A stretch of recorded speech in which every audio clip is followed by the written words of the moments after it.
Just a question through you, please, Mayor Taylor. So my understanding about these heritage surveys is that they're a document that you prepare under the Heritage Act and you have to update every few years. And my understanding is also that heritage involves some kind of professional judgment, which I wouldn't pretend to understand.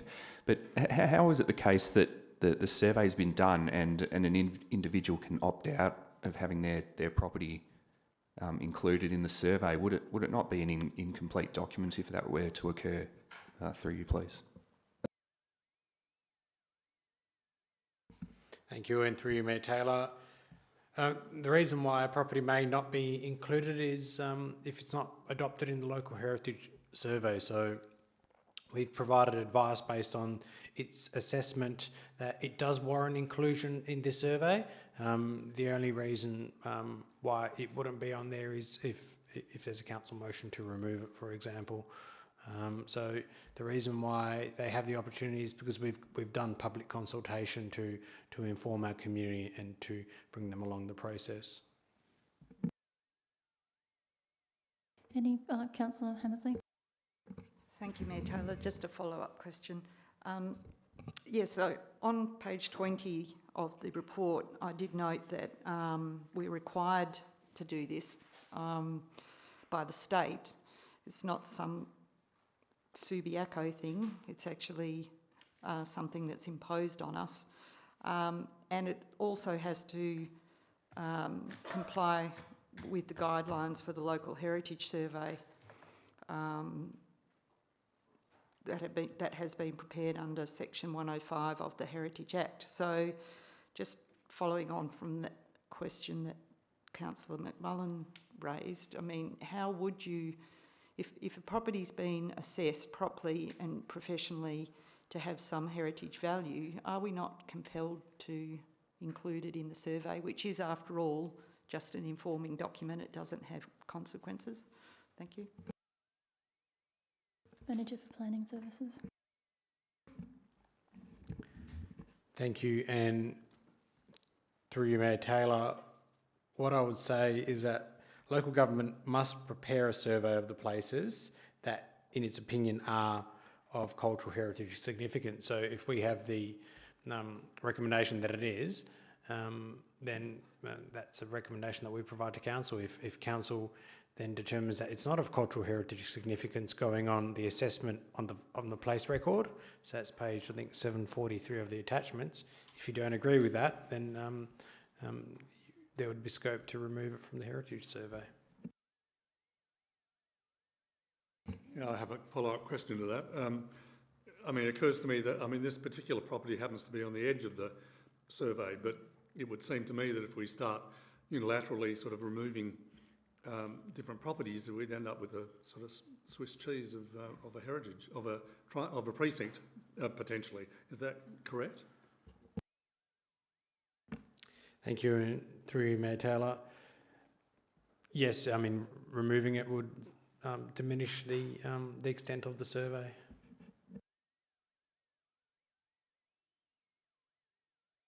Any further speakers?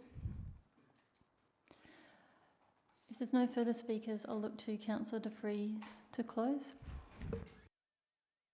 Thank you for just having the opportunity to address those issues, and yeah, I'll just take it to the vote now. Thank you. I'll call the vote, please.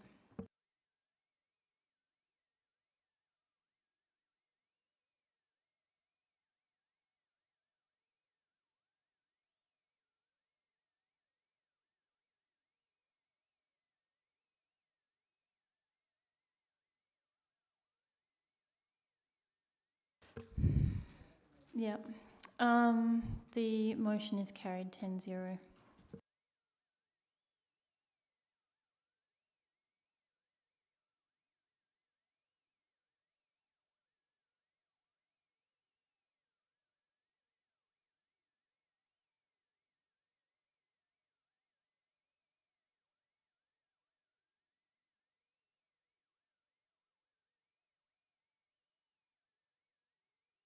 I notice a few councillors have taken advantage of leaving the room. I would normally call a brief adjournment now at 7:49. We've been sitting here for 2 hours, and I note that we're going to an item that has an amendment which may take some time to do sort of 2 sets of debate. So if there's a few nods, I'll just adjourn for a brief comfort break.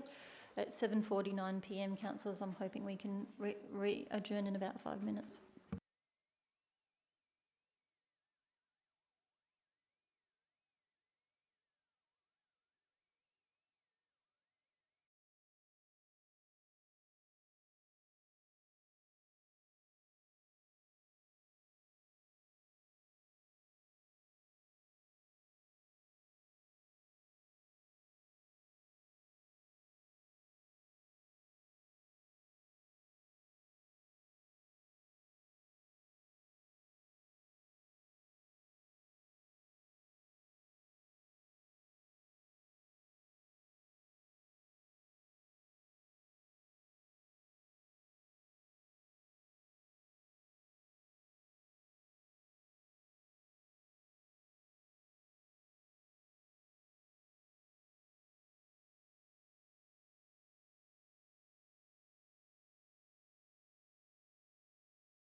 So C6, heritage grant applications. We have an officer's recommendation for funding a number of properties. They're on page 24, and I note we have an amendment from Councillor Hammersley. So do I have a mover for the officer's recommendation? Councillor De Vries? Councillor Jennings, is that your hand up? Yep. Councillor De Vries, would you like to speak to the motion? Councillor Jennings?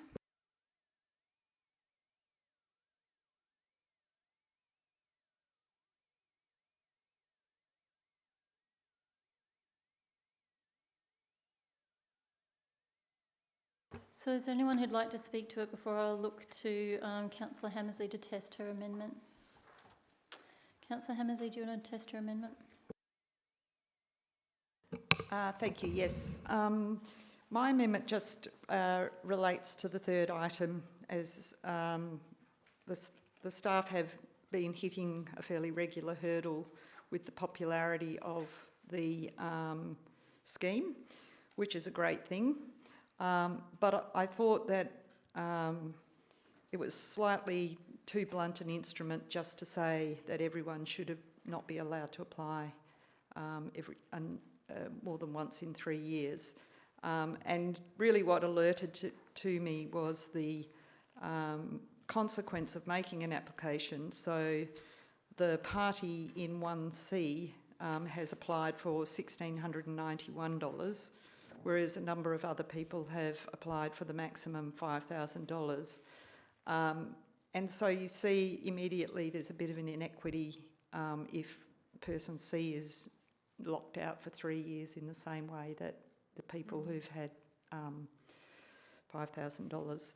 So I thought to try and come up with something that was more equitable and also that assisted the staff so that they could just zip through these decisions knowing what the council thinks. So I've come up with an idea where we let everybody have a turn. So people who haven't had a grant in the past would be at the top of the list.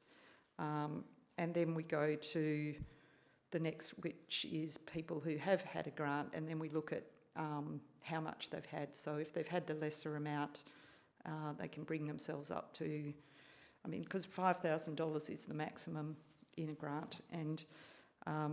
And then if there's still funds available, we go down to people who've had a grant the longest time ago. So if you've got someone that had a grant in 2016 versus a person who's had one in 2020, the recommendation would be for the person that's not had one for the longer time. So that's the underlying idea. And really it's about supporting the policy, which appears to be quite successful in helping people with their heritage conservation and enhancement. It is important because although I don't know where they all live and whether they apply for these grants, you know, having lived in this community for a long time, I do have the perception that whilst we have some people who are quite asset rich, they're not necessarily, you know, flushed with cash to look after these houses. They might have a house that's sitting on a block of land and they may have had it for many, many years. So it is very valuable, but it's not, that they might not be in the position to care for it to the same level that assists us to keep our heritage streets appealing. So that's the background, and I'm pleased that the staff have been able to give us some extra information about the Heritage Grant Reserve Fund. I think that's a very good point, because I was concerned that the money wouldn't be spent if, for some strange reason, we didn't get a lot of grants, but actually the money stays in a reserve and ticks along until we do get enough grants. So Thanks to the staff for the extra information, and I hope people will be able to support my amendment. Thank you. Sorry, Councillor Hammersley, I missed the seconder. Was it you? Oh, sorry, Councillor. Speakers for the or against the amendment, Councillor McMullen. Just a question for you, Mayor Taylor. It might be semantics, but the officer comment says there's no objections. Is there a higher standard of approval that gets given out in officer comments whereby an officer actually approves amendments? I'm just wondering if you just take a step back, whether this amendment's their preferred way forward or whether it's just something that they can live with, and perhaps whether the amendment actually belongs somewhere else, like in a policy, so that it applies not just to this round of heritage grant applications, but might actually apply in perpetuity. Through you, Mayor Taylor. I take your point. Director for Community and Planning Services. Thank you, and through you, Mayor Taylor. If the amendment was supported this evening, then we would go forward and update the eligibility criteria, so that would be in place for future grants from this evening onwards. I'm not sure that was the question. The question was around, the comments was, I think it was no objections or something like that. I don't have the exact wording in front of me.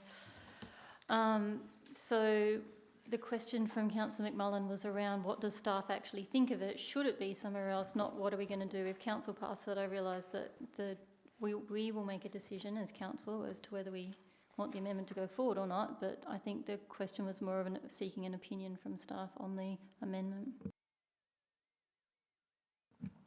Thank you, and through you, Mayor Taylor. The easiest way to put this is that this is something that's workable for us. In an administration sense, having a clear cut-off is the easiest for the city to administer, because then we're not asking for people to continually submit and receive quotes for the heritage work that they need to be done. So it's just a little bit more clunky doing it this way, and it requires additional work from the city and from applicants, which is why we don't necessarily say we support it, because it's actually clearer to have a cut-off. But the intention of it is not objected to, so we're happy with it. We can live with it. Just from an admin sense, it's easy if you have a clear cut-off. It's perhaps the easiest way to explain the non-objection.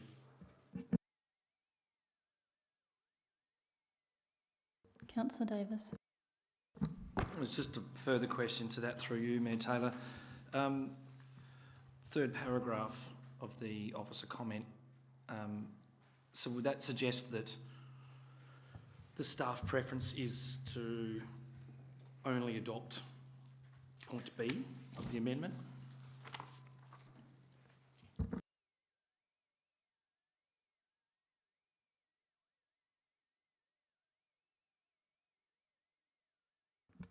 Thank you, and through you, Mayor Taylor. That was in response to if the amendment doesn't proceed, so we could use it to that.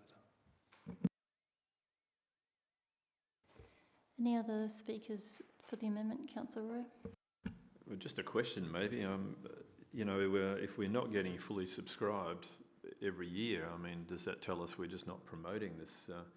Because we hang our hat on this program pretty well, I gather. I won't debate it, sorry, but how often would it be that we don't get fully subscribed is the first question, and secondly, then do you think we need to promote it more widespread?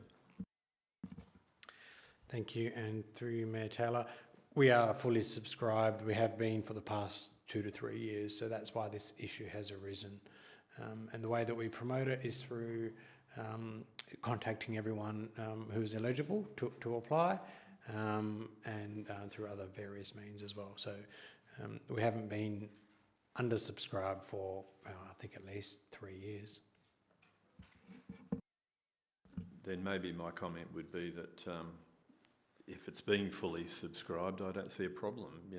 I would feel uncomfortable if somebody came back and had another go at it within the three-year period. So I would rather leave it the way it is myself. Generally what happens is they identify a job, you know, tuck pointing of the facade, or, you know, the foundations or roof materials or things like that, where you want to stop the buildings getting worse through dampness and so on. Generally identify a job and complete that job, and that's how these variations in what they're claiming come up. They have to substantiate, you know, what the job's costing, for example. So myself, I think I'll just leave it the way it is. Councillor Mansfield. Yeah, just a question, Mayor Taylor, through you. So, because I have noticed over the time that we have awarded these grants that there have been people that have, you know, dipped into them more than once. So, is that something that is a regular occurrence, and is it problematic, I guess, from the staff's point of view? Manager for Planning Services.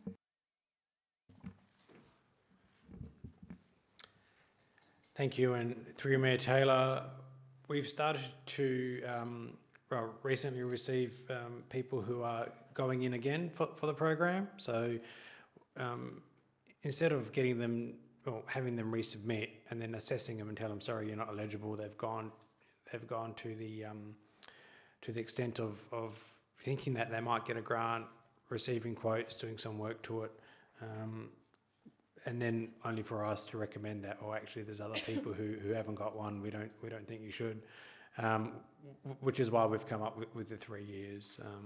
So it's become more of a problem. Perhaps it's some additional heritage areas we've put on recently, which again a really good thing, and perhaps, you know, in due course we'll reconsider the program and the funding, and, you know, perhaps that needs to increase. But until we get some really clear, I guess, numbers and oversubscription and seeing that, and this might provide a catalyst to understand that if the funding is maintained and can be acceptable for the next couple of years, with new people coming on board only, then perhaps the allocated amount is right. Further speakers on the amendment? I'll put the amendment to the vote then, please.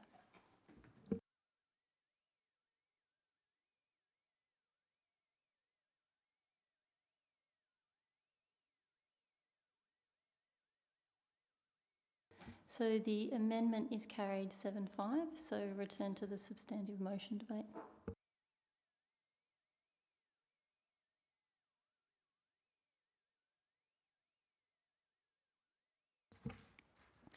So anyone would like to speak to the substantive motion?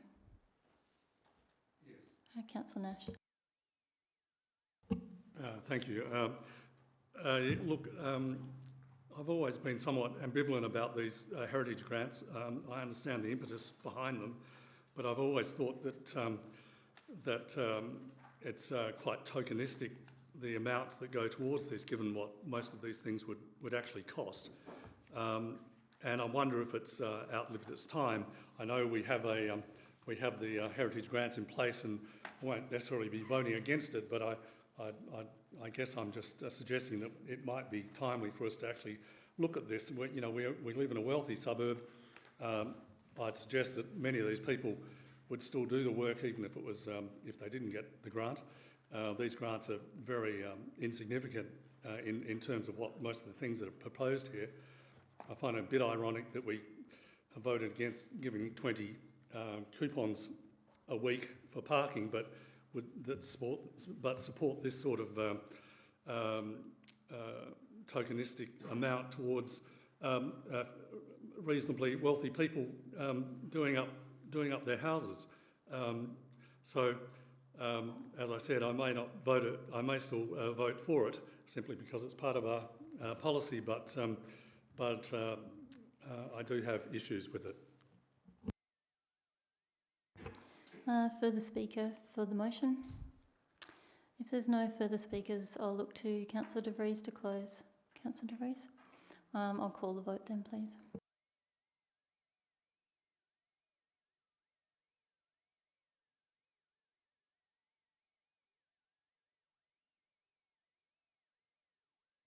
Motion is carried 12-0.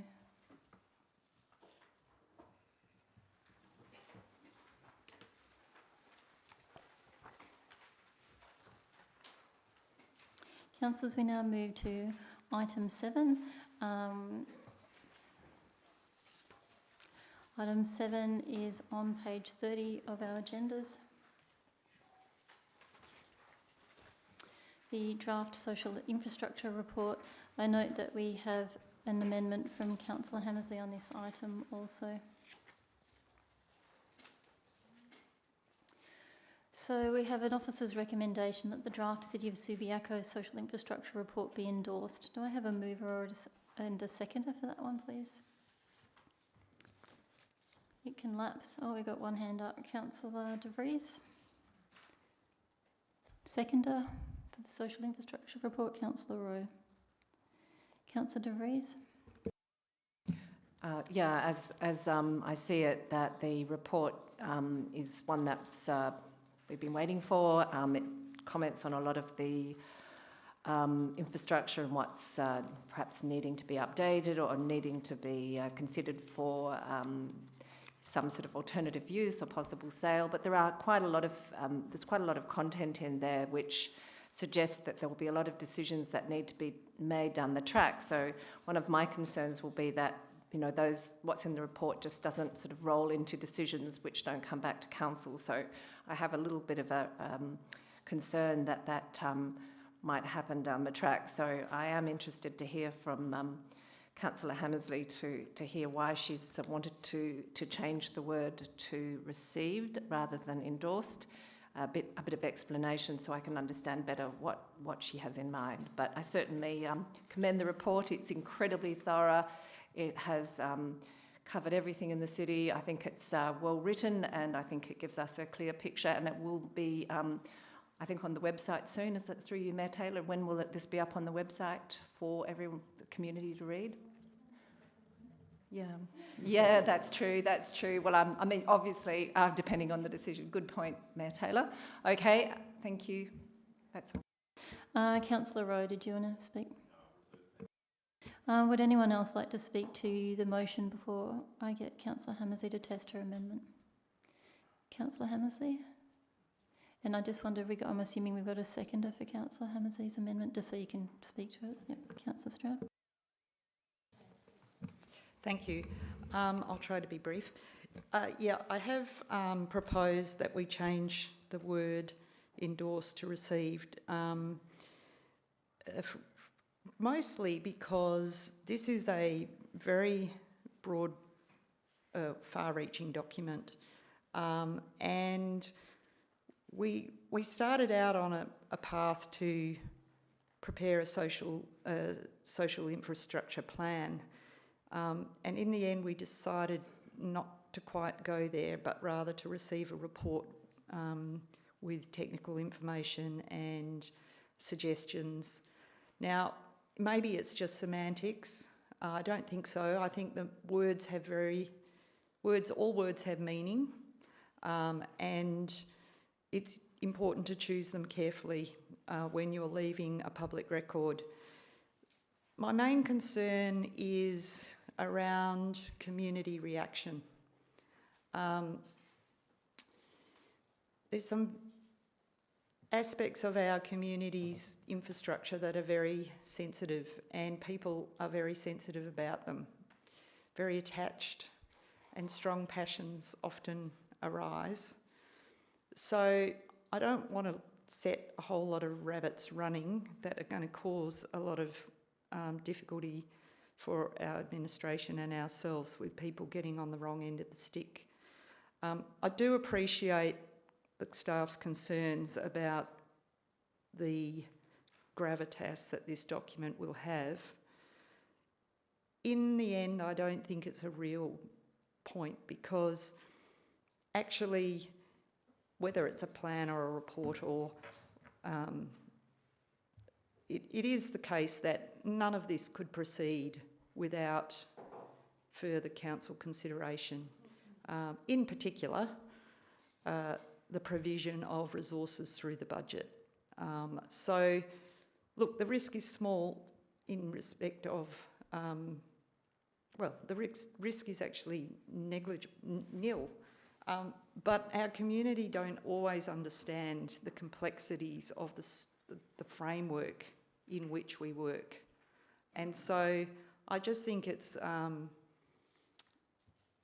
important that we do receive this document. And I see it, part of my reasoning is also the timing of it.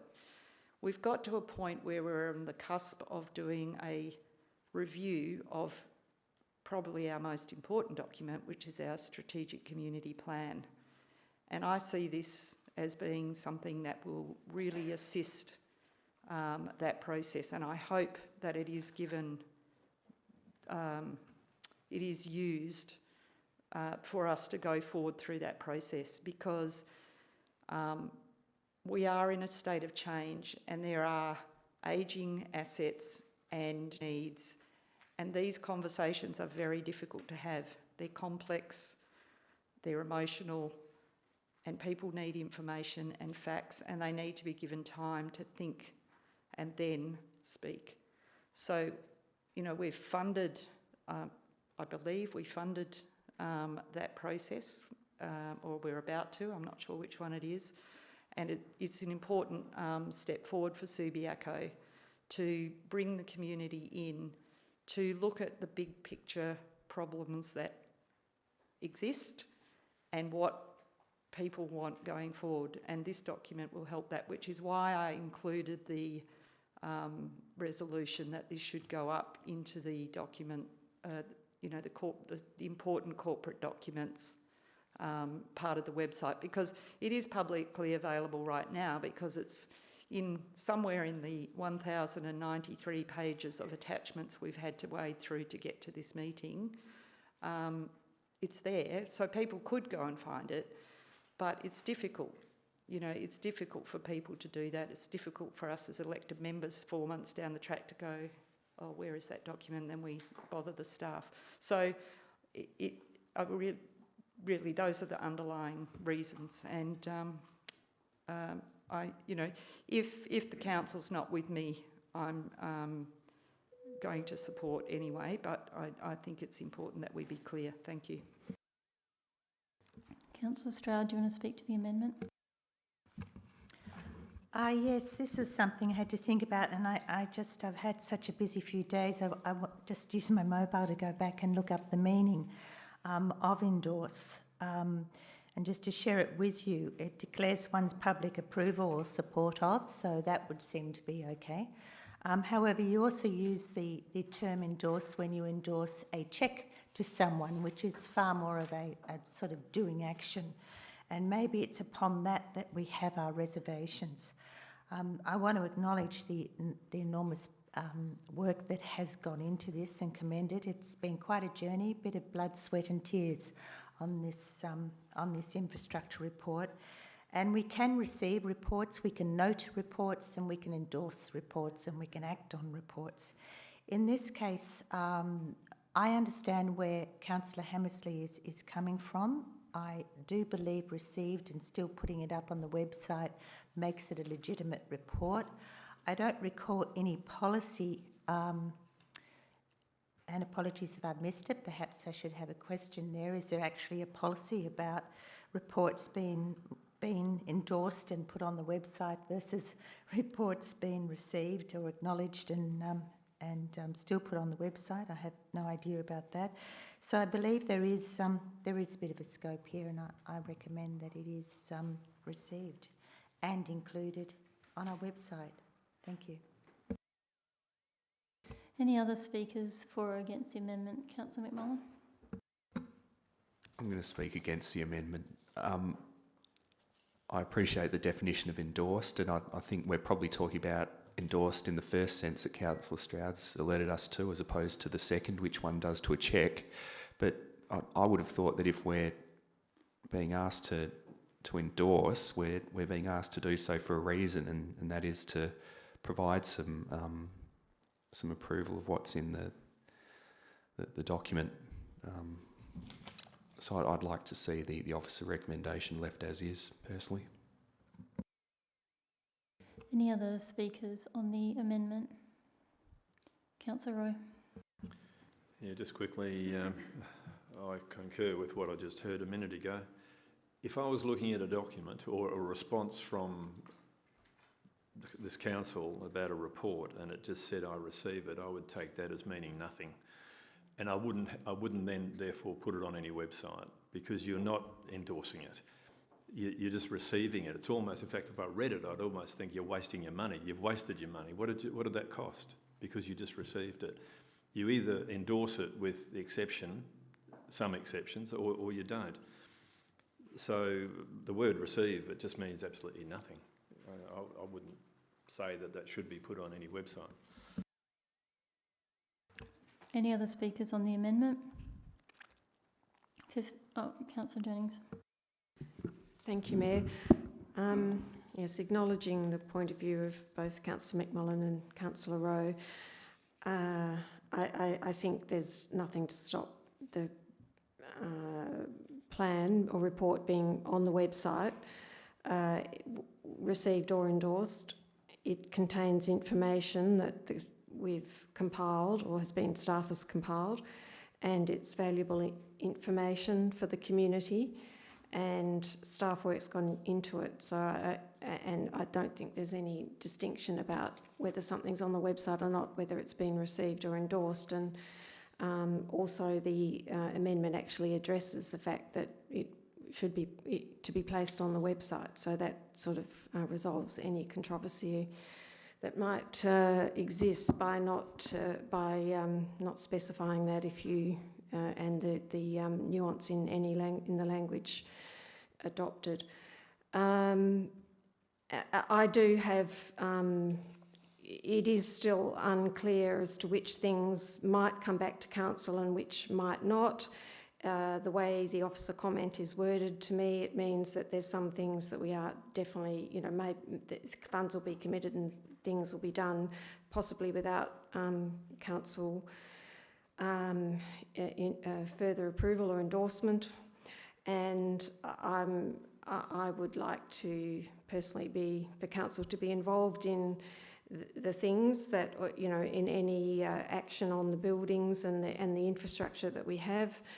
And so from that point of view, I'm happier that it's received, and then there's nothing to stop staff from bringing things back to council when they think the time is right to do something with something further with the assets mentioned in the report. And similarly, council, if they want to progress something, we can get that happening as well. So I don't think it's going to prevent further action, but it just might mean that council has a little more involvement than might have been contemplated, and I'm not averse to that. Thanks. Any other speakers on the amendment? Councillor Nash. Question, thank you, Mayor Taylor, through you. Is there anything that, if we were to endorse this report as suggested in the substantial motion, is there anything in there that would occur without it first coming back to council? Perhaps CEO. through the chair, I could start the ball rolling on that one. Yes, there would be, councillor. But if you have a look at perhaps page 18 of the report, does provide some indication as to what might occur, and that would be, for example, work with Bob Hawke College in relation to shared use of Stage 2 Visual Performing Arts Centre, which would just be officer time. Advocate to Perth Modern School for the community use of a multi-purpose auditorium. Museum, explore options. So there would be a number of very routine administrative tasks associated with that, and so on. Certainly the staff would not be going out looking at selling community centres or anything like that, of course, because that would be a significant opportunity to include in the corporate plan and ultimately the budget, which would obviously need council approval. So perhaps if I could just add that, and may I also say my congratulations to the officers involved in putting this document together. I think all of the comments I've heard have endorsed the quality of the report. But it would be very unusual for a council to simply receive a document such as this rather than endorse it. Typically you would receive documents from external to the organisation and adopt documents produced from within the organisation. And that shows a council commitment to the actions and, in this case, opportunities they're described as for officers to take those actions and, of course, come back to the council to incur cost if necessary and to take the matters further. Thank you. Any further comments? From elected members, anyone who would like to speak regarding the amendment? I'll call the vote on the amendment then, please.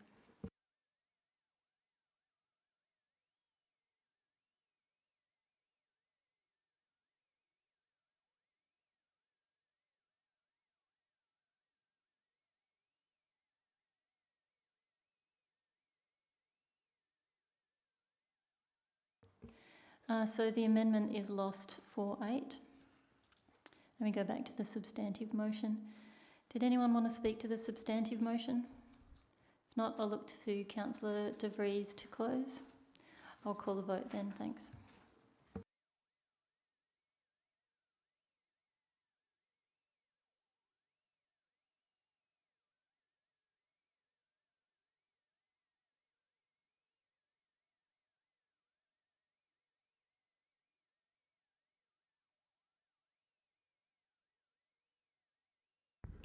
The motion is carried 11-1.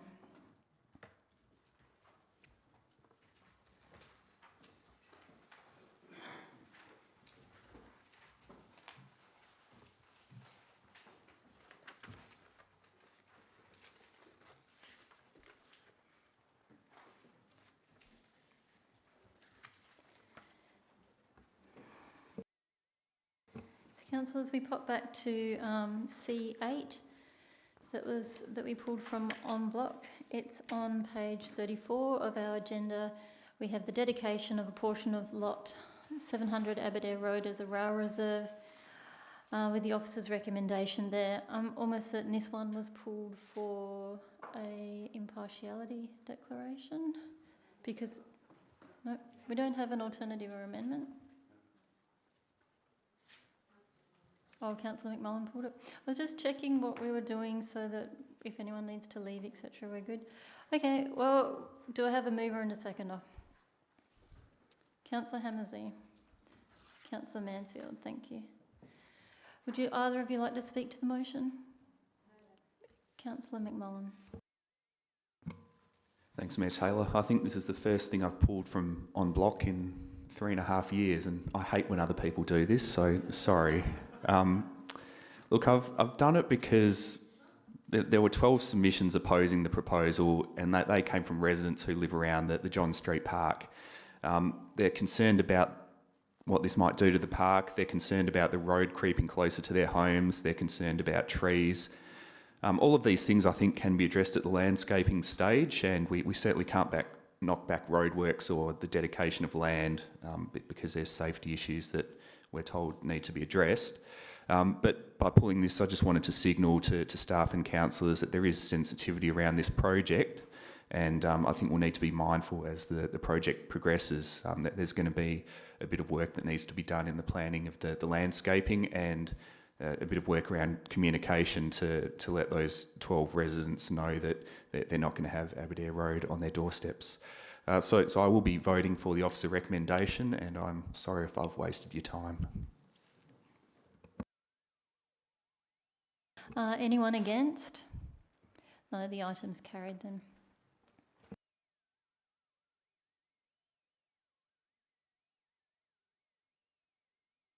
Our next item is C9 on page 40 of our agenda, approval for the introduction of a trial verge valet service for a period of 18 months. And I note we have a amendment from Councillor De Vries.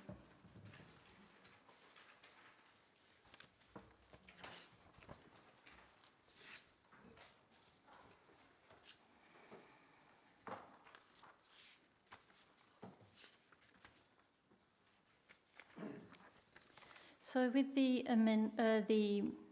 officer's recommendation for the Verge Valet service on page 40, do I have a mover and a seconder, please? Thank you. I think I got Councillor Nash and then Councillor McMullen.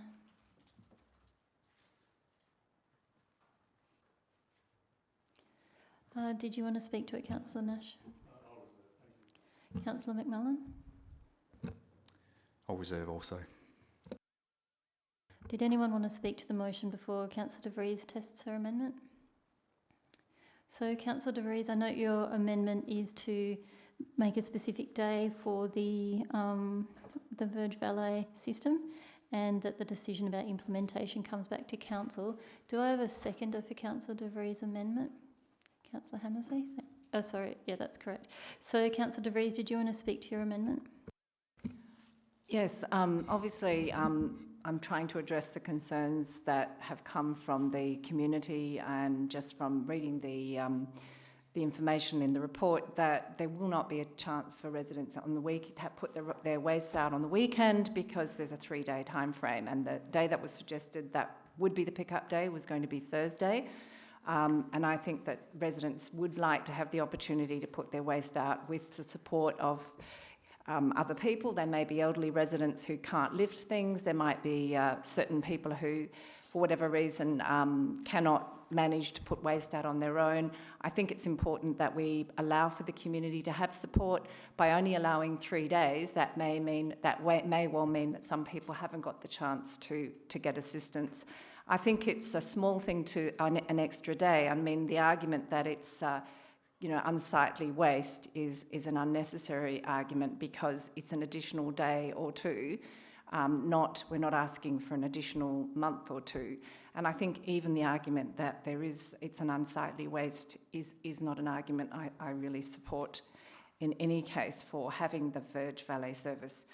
I think it's pretty obvious that the community will have a lesser service, so asking for a longer period of time for the bulk waste to be out on the verge is a really small ask. I think we, pay rates for a reason.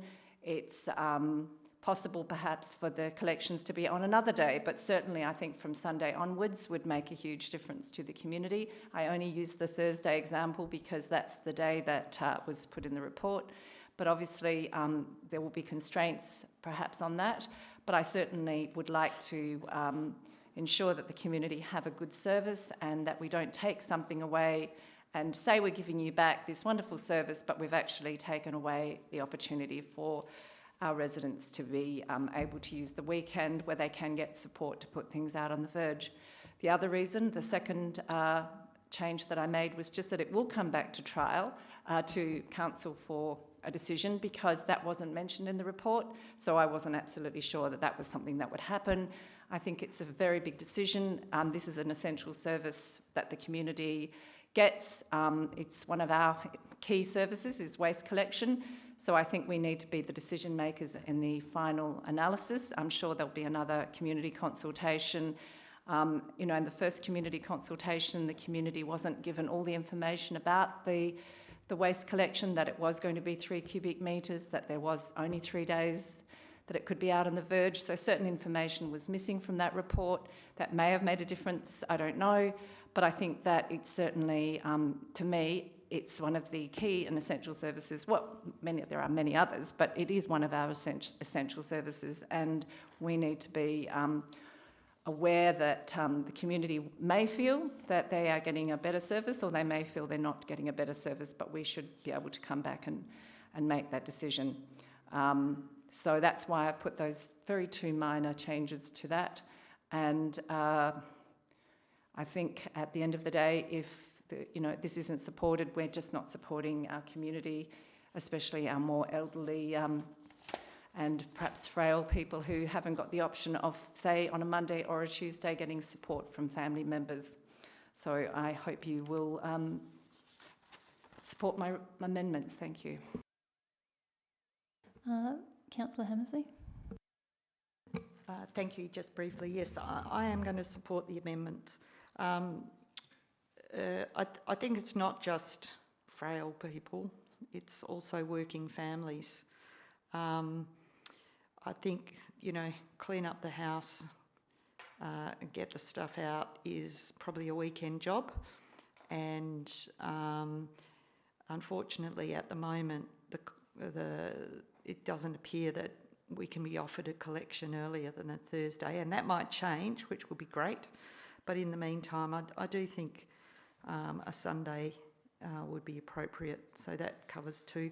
3, I must say, I did actually understand from the report that this is a trial and that it would come back to council, but I don't see any harm in stating it in the resolution, just in case community members don't realise that that's what's going to be happening. So I'd support that one as well. Thank you.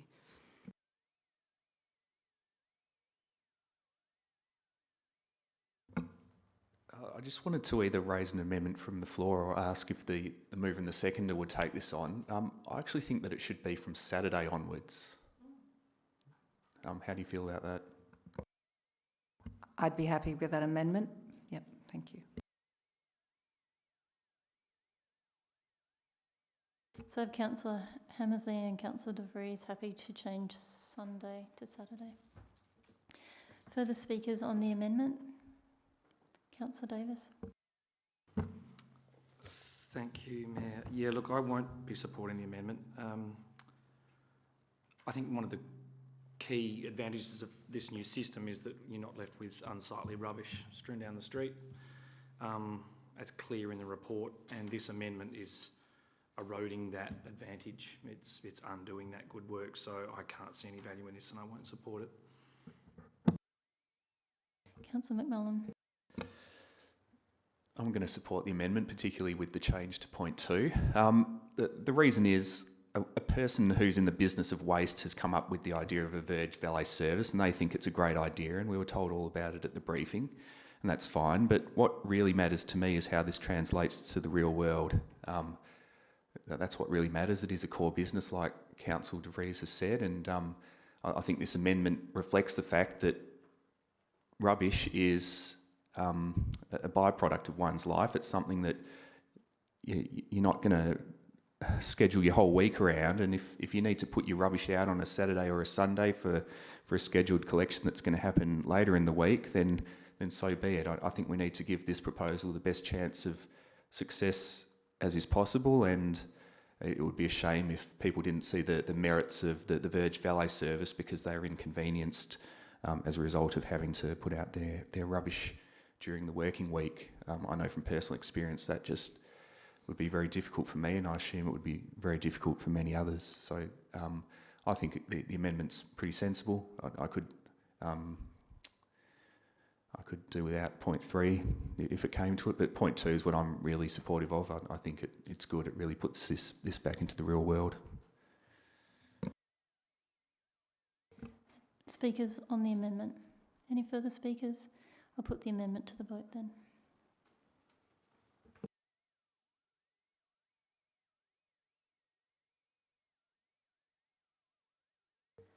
The amendment is carried 8-4, so we go now to the substantive motion. Do I have any further speakers on the motion as it stands now? Councillor Rowe? Yes, thanks, Mayor Taylor. I've just got a question. I want to direct it to staff. So we've worked out when residents are putting their rubbish out on the street. So what would happen if I've got a commercial building down the street? What would happen if I rang up? What day of the week do I put my rubbish out and it comes out and you come out and pick it up? Manager? Thank you, through you, Mayor Taylor. You can put what was envisaged Saturday or Sunday or Monday, Tuesday, Wednesday. So you can put it out any time. We just didn't want it to go past 3 days. So any time as close to the collection day as possible. Mustn't forget you've got 52 weeks to decide which day suits you. Thank you.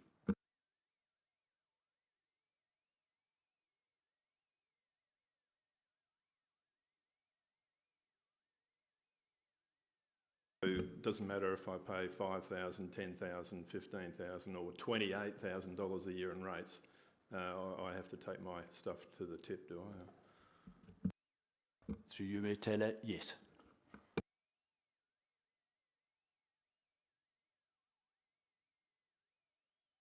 Any further, Councillor Stroud? Yes, thank you, Mayor. I'm a little bit disappointed with the change of the collections, but I understand we need to get used to this system, and I'm going to be very optimistic that the contractor employs more people and trucks, and we can probably get a service closer to the weekend, a service pickup anyway. I would like to address just some comments that were made in a statement tonight, or were at least put in front of us, because there is a little bit of confusion. There's a comment that about the council services being privatised and outsourced, and this could end up costing to ratepayers. And I just want to point out that the present bulk rubbish service is outsourced, that the city doesn't do that.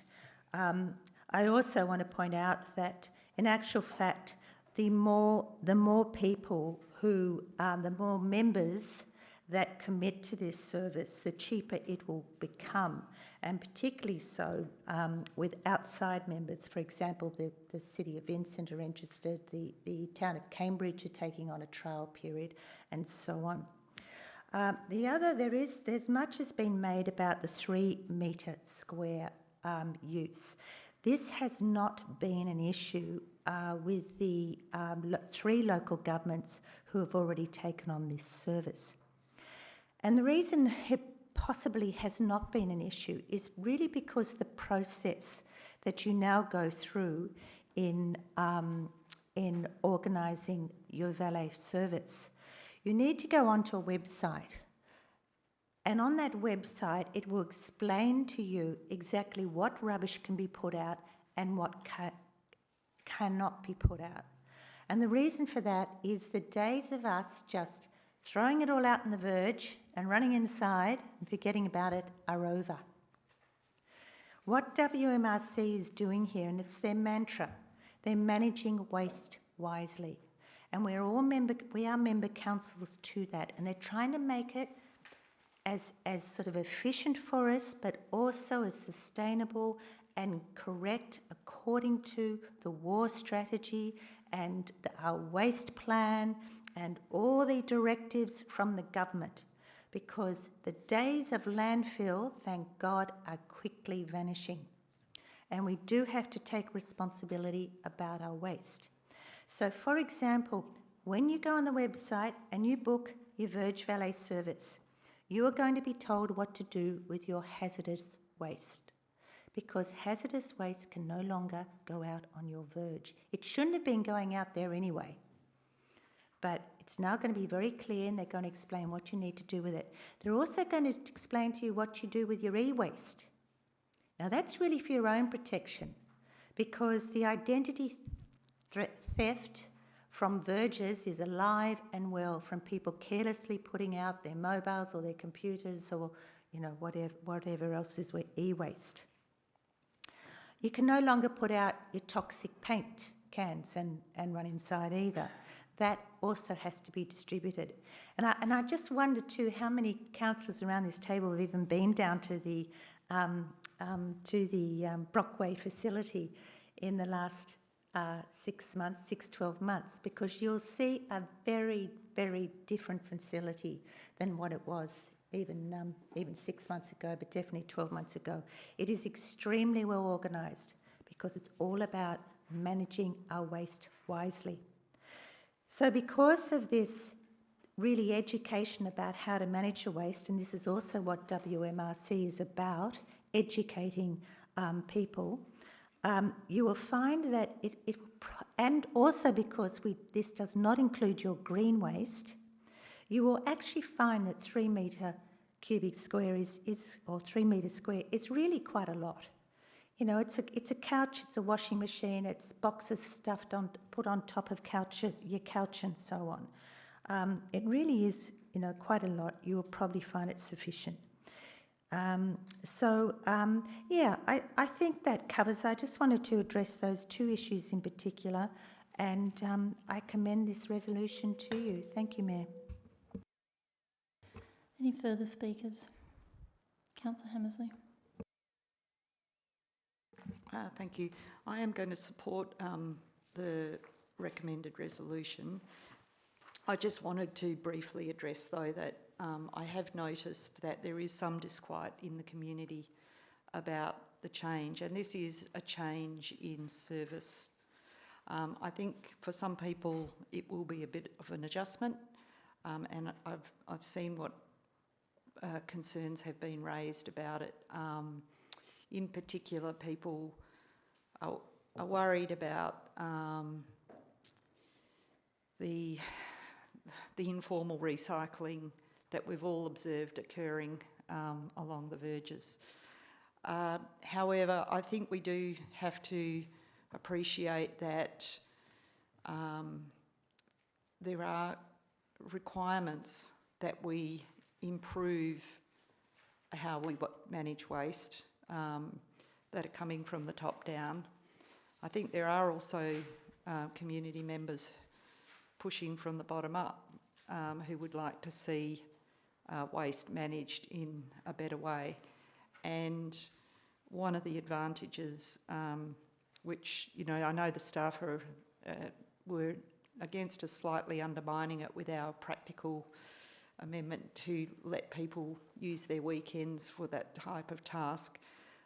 But I think that the fact that people can choose their own week will mean that you won't get as much stuff on verges. I mean, everyone's not suddenly going to go, oh, this is the week I'm going to do my rubbish, and, you know, everyone in the suburb does. So although there will be still some time that the material's on the verge, it'll be one house in this street, one house in that street, one house in this street.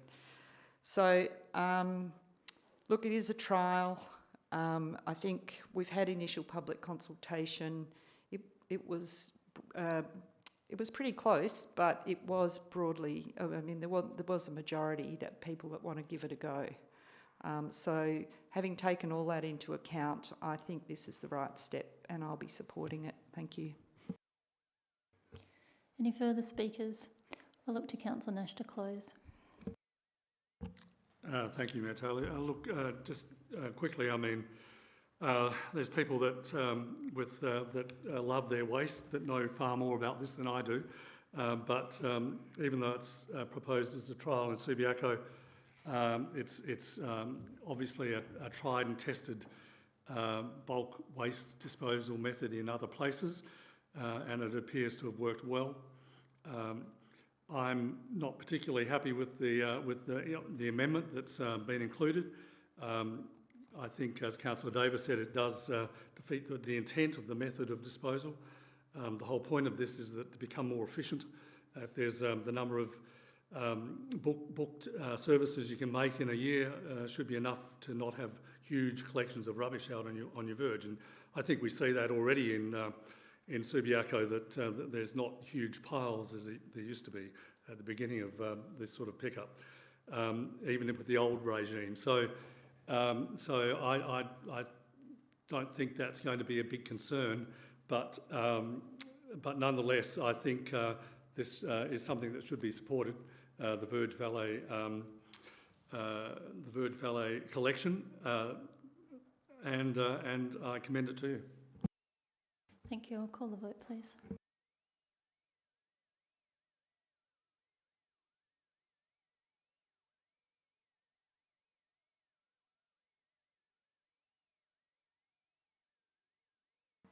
The motion is carried 9-3.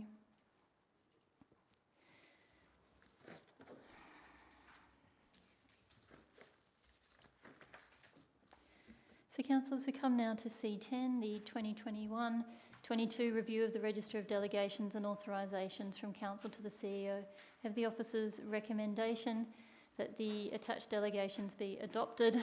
It's on page 45 of the report. page 45 of the agenda, and this item requires an absolute majority. Do I have a mover and a seconder for this item? If not, it'll lapse. I've got a mover, I've got a seconder, thank you. Councillor Stroud and Councillor Hammersley. Councillor Stroud, did you want to speak to the item? Councillor Hammersley? Briefly. Look, I am going to support this motion, but there are some sensitivities around it which I'd just like to record, and that's something that's in the staff report. There have been some changes. There's been quite a few changes because there's always changes in the world of government. I guess the one that most, I don't know, not controversial, interesting to me was around those issues that have been looked at in the inquiry. And I think one of my concerns about how we understand our roles revolves around section 5.45 of the Act. And I just want to record that I don't agree with the statement on page 46 in our report about acting through, but I don't need to explain all that in this forum. I just want to put that on the public record. There have been some adjustments, and they've been discussed in a workshop, and I'm ready to vote in favour of the recommended motion, bearing in mind it's something we have to get done because it's a statutory requirement. Thank you. Speaker against the motion? Would anyone else like to speak to the motion before I call the vote? I'll call the vote then, thanks.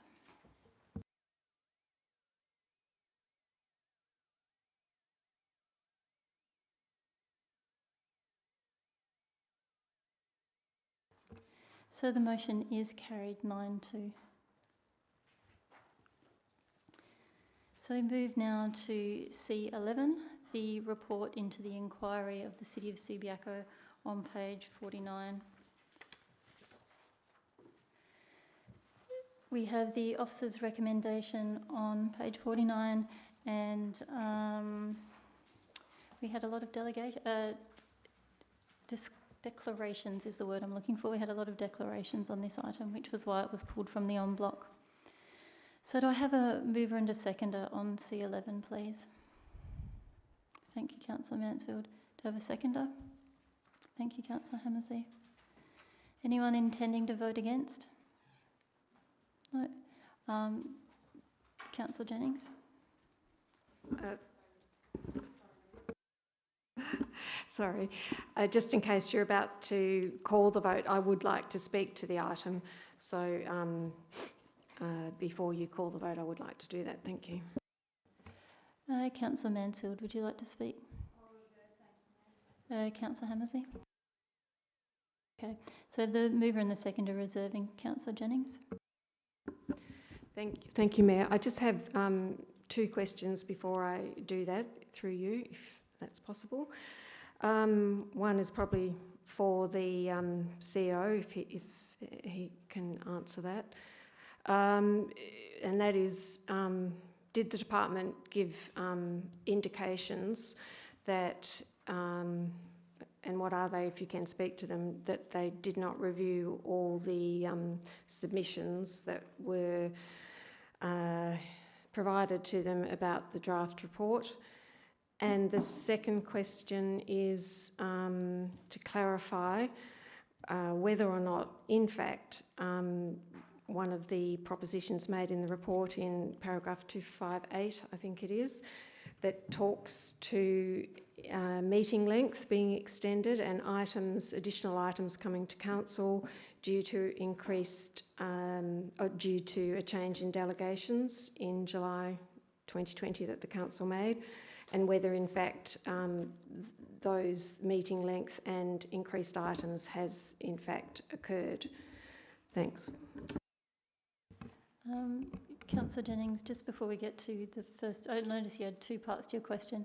The letter, which I understand was circulated to all councillors by the CEO, did address the first point of that question. CEO, did you want to read that out, or how would you like to handle that? Through the chair, I don't know that I need to read it out. I think it was fairly self-explanatory.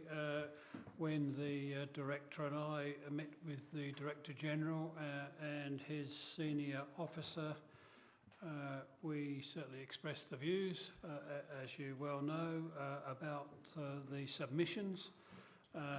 We suggested that there had been insufficient time to consider them fully, and that was agreed and noted by the officers there.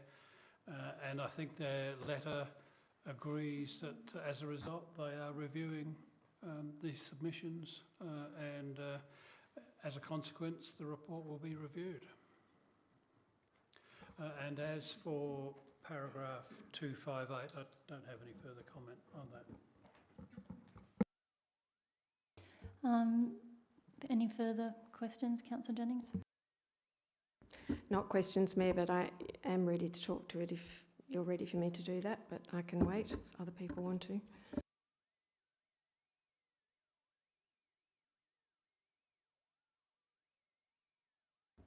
Thank you very much.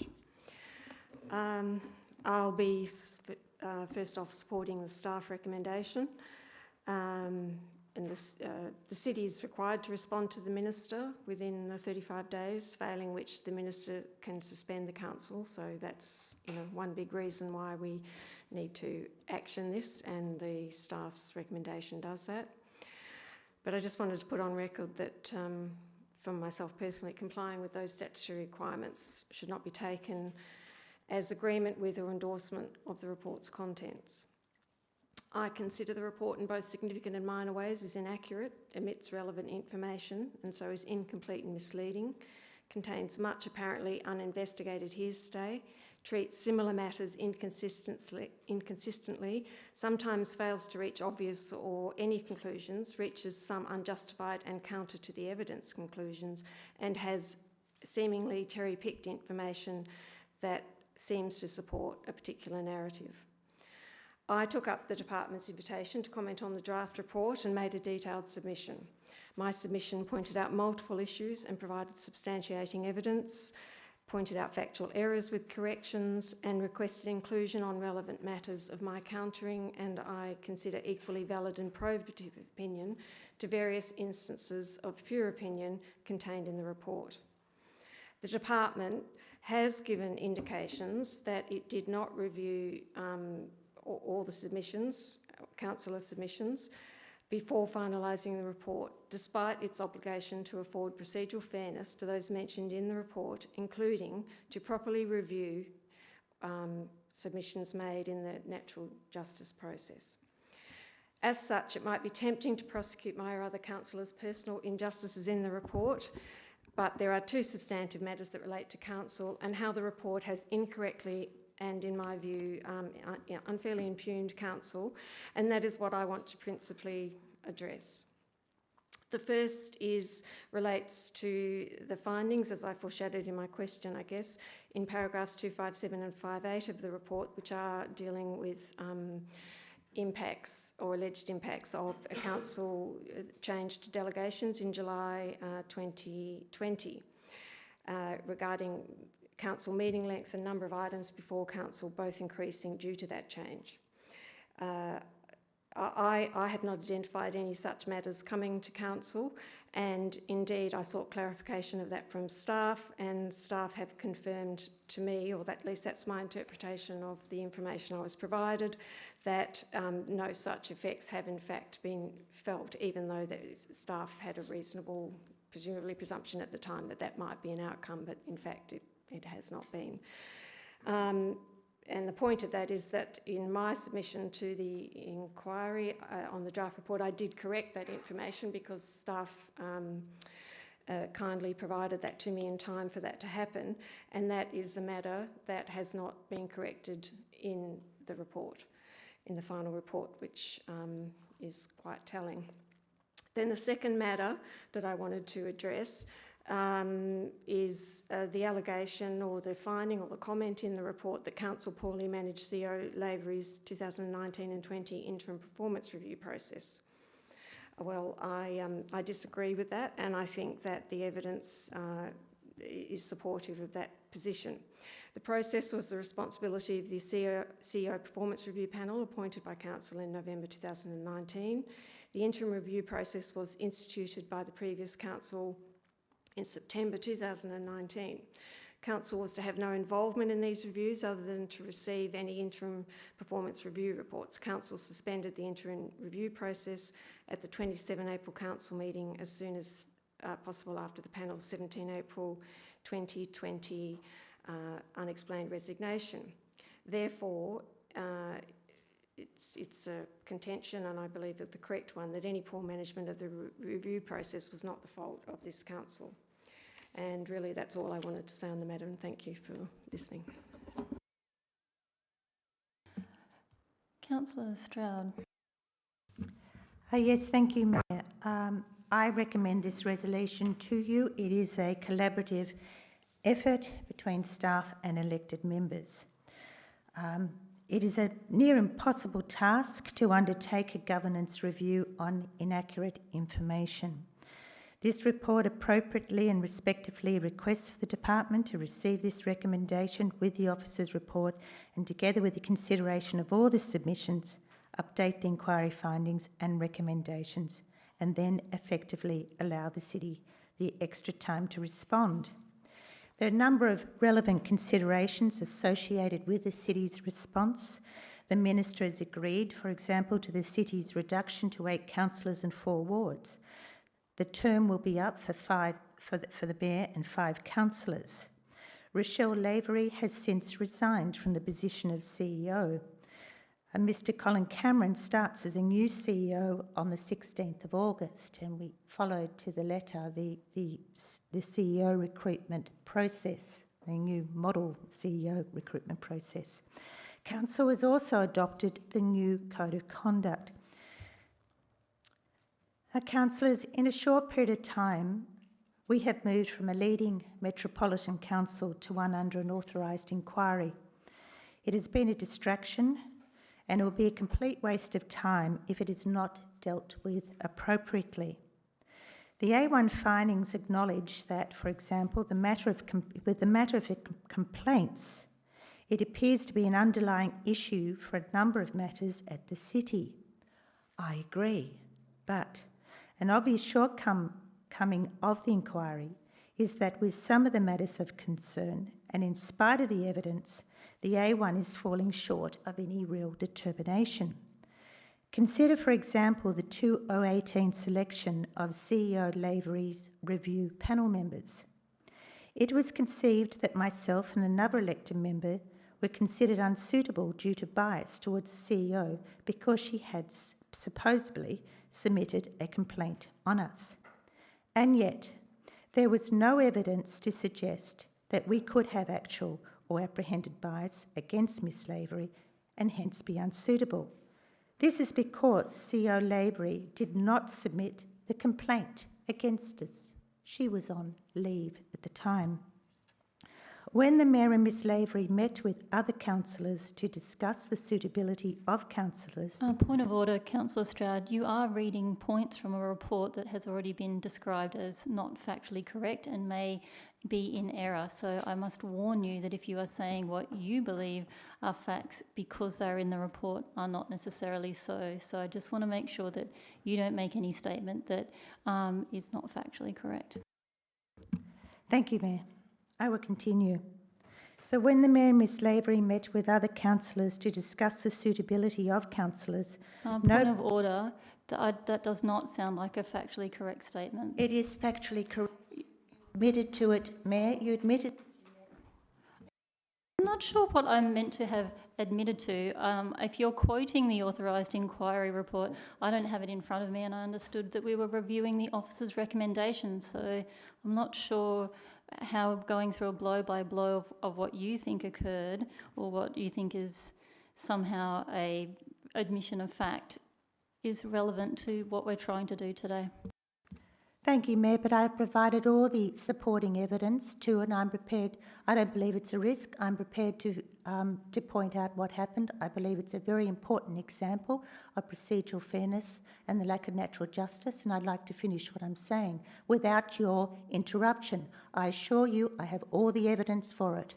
I'm not asking whether you have evidence or not. My point is, I'm more than happy for you to speak your point. If you're picking lines out of the authorised inquiry report, I'm reminding you they're not necessarily factually correct.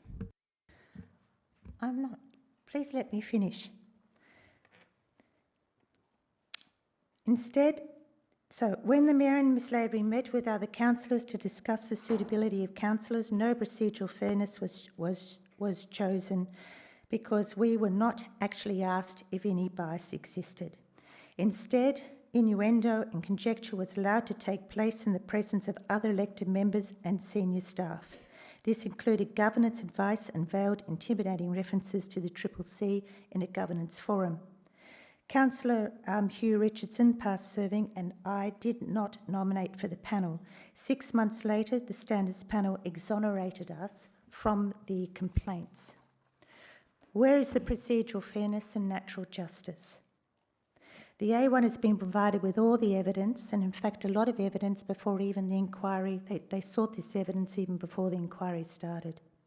To stop this ever happening in the future, the A1 should clearly acknowledge what happened and call it for what it is. Furthermore, the the authorised inquiry then ignored the evidence of an orchestrated spreadsheet of complaints on 5 councillors. To quote from the FOI Commissioner, the requested document contained information about untested allegations made against a number of councillors. That document was not a register of complaints as described in section 5.121 of the Local Government Act. To repeat, it was not a register of complaints as described by the Act. So what is it? Where is the procedural fairness and natural justice to this? Bearing in mind that this spreadsheet was nearly released in as an FOI in a public forum. I'd like to know also what assurance do we, and this is why it's very relevant to our future as a council, what assurance do we have that this erroneous behaviour has ceased? Thank you. Further speakers to the officer's recommendation? If there's no further speakers, Councillor Phelan. Thank you, Mayor. I commend this officer's recommendation to you, and I'd just like to take the opportunity to set the record straight in some of the things that are mentioned about me in the report. My name's mentioned on paragraph 94 that states Councillor Phelan has not completed any of the training units required. This allegation is false, and I have the documents to prove that. I completed the training in full starting on the October 2020 and the final unit completed in January 2021. The other time my name is mentioned is at paragraph 120 and 143, alleging that my declarations of impartiality relating to former councillor Julie Matheson were not appropriate. Paragraph 147 alleges that I did not disclose my interest as kinship, friendship, or a member of an association. This allegation is factually incorrect because there is no blood relationship. Former councillor Matheson is my dad's partner. The term friendship has been disclosed in the public domain on many occasions in my campaign for election as a councillor. Former councillor Matheson as my mentor, and my declaration of interest that I reside at the same address, which implies that Julie is known to me because I live at the same address. There was no intention to mislead the council or the public in any case, and this declaration was consistent at all times. I was never told that the CEO had received legal advice about this matter, and the advice was never discussed in person with me. However, during the inquiry, it was drawn to my attention that the legal advice on my declaration was buried in Loch Lizard.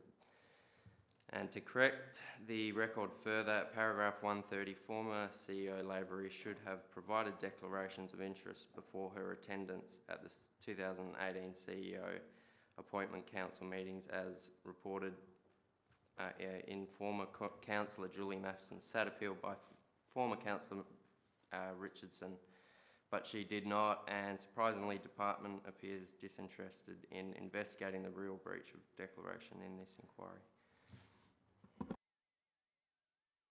Further speakers? If there's no further speakers, Councillor McMullen. I think I've lost a lot less sleep than some others at the table about this report. I've asked myself, what do we do about this report, and what does it actually say? I mean, there's some recurring themes. One is that there was a council that could have performed more like a leading council and perhaps could have been a bit more collaborative with each other. There's another theme that staff could have done a better job to support the council and the city. And frankly, there were problems with the former CEO and problems with the mayor. Who's actually going to argue with any of these recurring themes? I'm not going to. And I'm not pushing for a rewrite of this report either. I mean, it's not a perfect document, but it's also not the problem. It's not the product of a royal commission or a court process, and nor should it be. It was put together with the resources that the department had available to it, and yeah, there's some small issues to iron out. But personally, I think we need to approve the officer recommendation and move on. I say we treat the report as a good thing. The recommendation was actually pretty soft in my view. Simply recommending a governance review as a result of what's happened, I think is quite a blessing. There's many benefits to having a governance review, and it wouldn't be out of the question for an organisation to review how it does governance, even outside of an authorised inquiry. It doesn't have to be treated as a bad thing, and if that's the worst thing that's come out of this flawed document, then I, for one, can live with it. Look, sometimes it can be hard to look at a reflection of oneself, and in some ways that's what this report is. It's not perfect. But maybe if the department actually considers what's been submitted in relation to the draft report, then some of the peripheral issues will be ironed out.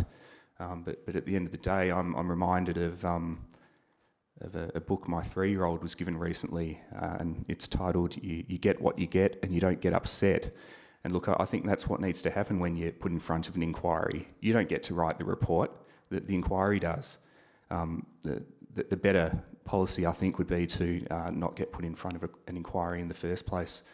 So I look forward to the governance review. I think we'll get the terms of reference right, and we'll hopefully appoint a governance professional, ideally from outside of the local government sector, who will help us on our way from October onwards. So I'm quite happy to support this officer recommendation and to move on from the report pretty quickly after that. Any further speakers? I'll call Councillor Mansfield to close. You want to have a go too? Yeah, I just want to support the CEO's recommendation on this. I think his report is thorough, and I'm happy with those recommendations. I'm particularly happy, as perhaps Councillor McMullen alluded to, that I did lose a little bit of sleep over the fact that my own training wasn't mentioned. It just seemed something like that, which was recorded in an email with attachments, with certificates provided, that it wasn't picked up but in my response. So it kind of did throw me a bit. I think then I took a closer look at some of the report, and it did make me think a little bit more about whether there were aspects of the report that could have really been done a little differently. I'm not criticising the authorised persons who did it. They had a time frame. They were obviously 2 days to respond, and that obviously didn't seem to happen in my particular instance. But it certainly, some of the report reflected on personal opinions as opposed to actual facts, and that the fact that my personal opinions weren't quoted did also disappoint me slightly, because I take the view that everybody's position can be different and we can have disagreements. So I do hope that that is clear, because it didn't come up in the report. But I do commend this this report from the Chief Executive Officer, who I believe has been very supportive, and I do want to thank him for that, particularly in correcting the record and getting the factual accuracy into the report. And yeah, I certainly just want to pass that thanks through you, Mayor Taylor. Thank you very much. Oh, there's no one further. I'll go to Councillor Mansfield to close. I'll put it to the vote, thanks.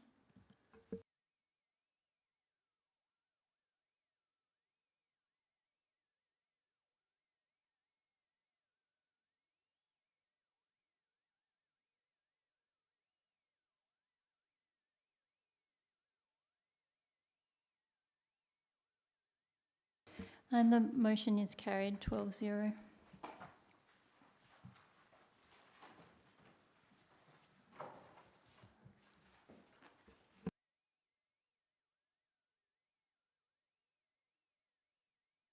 So councillors, we now move to C12, the Annual Budget. We have the Annual Budget commencing on page 56 of our agenda with the officer's recommendation on page 56. And I note that we have no amendments or alternates, but we do have an absolute majority required. So do I have a mover and a seconder for the budget, please? Councillor Hammersley. Do I have a seconder? Councillor Stroud. Councillor Hammersley, would you like to speak to the budget? First of all, I'd like to ask some questions.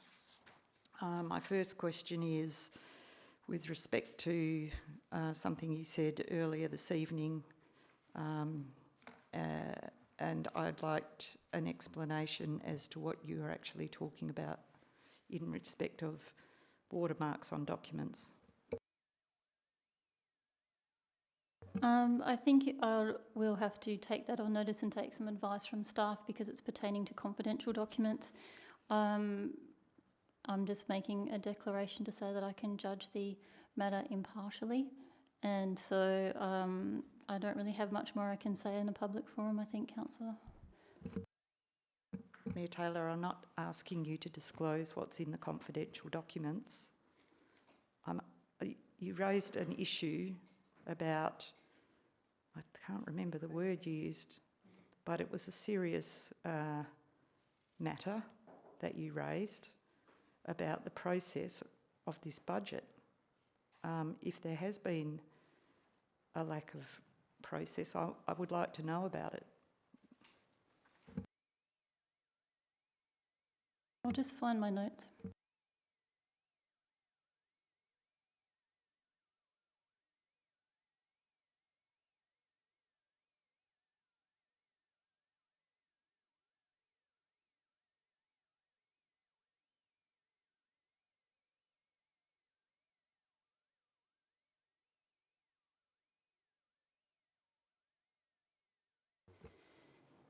The circulated documents for the first budget were watermarked with a councillor's name and dated almost a month before the apparent independent documents were provided to elected members.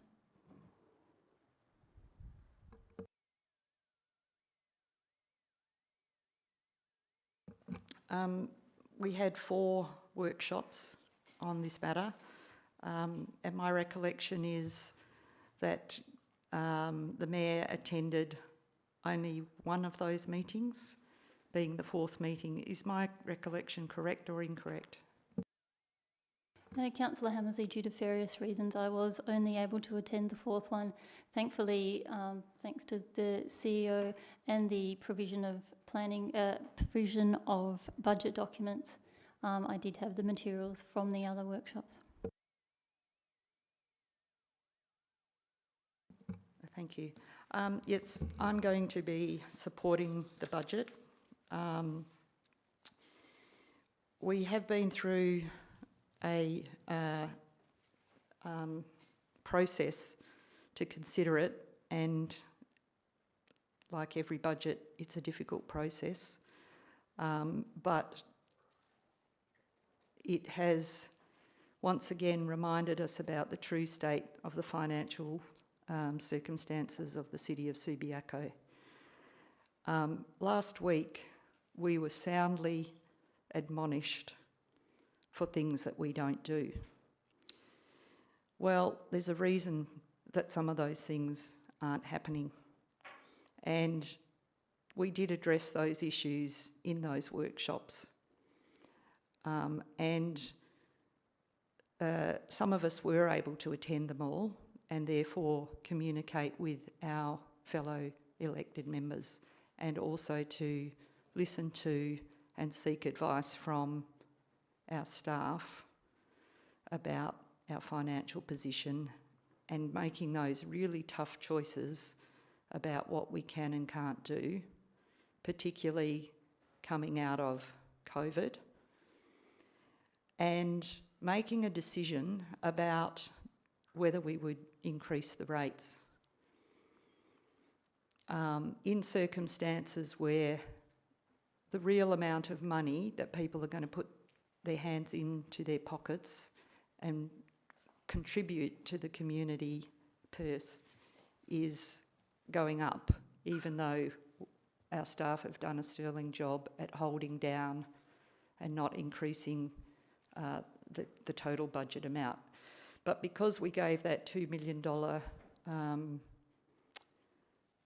I don't know what you call it, but we applied the $2 million last year to help relieve people, it does look like there's an increase.